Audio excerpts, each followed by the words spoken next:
Okay हो गया। हाँ उत्थे दीवार रख के खिंच लग गए।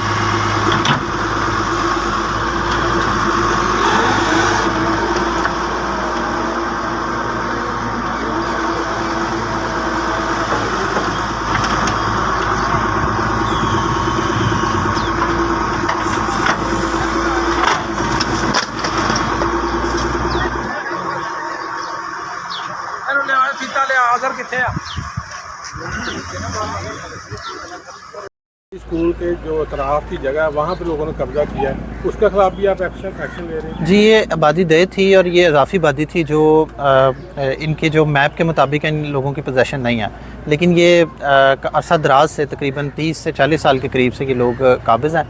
तो जो एज़ पर लॉ इन पे कार्रवाई बनती है वो हम लीगली तौर पे कार्रवाई कर रहे हैं, और जितनी भी इंक्रोचमेंट जो इस ज़ुमरे में आएगी वो हम इंशाल्लाह खाली करवाएंगे।